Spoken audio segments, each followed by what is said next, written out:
Au Niger, le Premier ministre, ministre de l'économie et des finances était au rapport. Il a dressé hier le bilan de l'an 1 de l'avènement du Conseil national pour la sauvegarde de la patrie en mettant en lumière les efforts consentis par les Nigériens et les Nigériennes pour assurer la survie de l'État. Les grandes lignes avec Moussa Amani. Dans le bilan de l'an 1 du gouvernement qu'il a présenté samedi 10 août 2024 devant les membres du Conseil national pour la sauvegarde de la patrie et les membres du gouvernement notamment,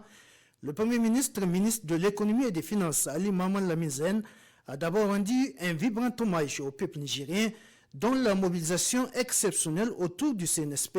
a permis à ce dernier de mettre en place le 7 août 2023 un gouvernement qu'il félicite pour les efforts consentis dans le cadre de la mobilisation des ressources financières afin d'assurer le fonctionnement régulier de l'État sans aucun concours extérieur.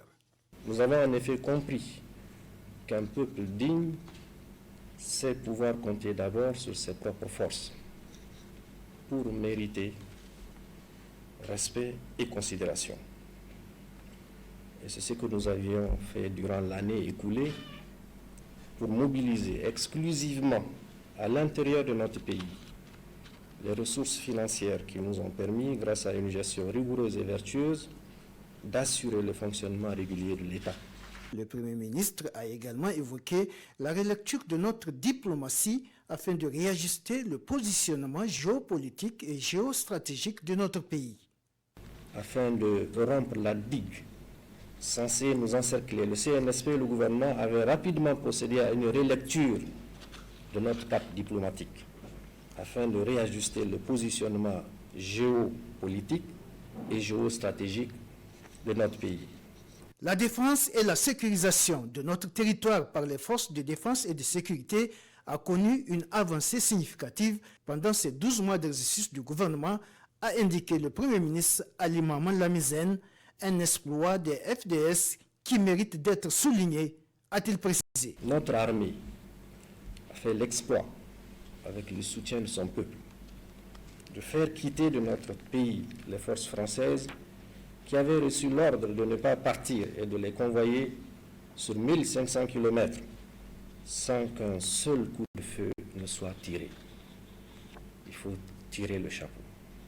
Toujours dans la réalisation des actions du gouvernement pendant ces 12 mois d'exercice, le Premier ministre, ministre de l'économie et des finances, a salué et remercié plusieurs pays amis qui ont soutenu le Niger dans ce combat. Si nous devons être fiers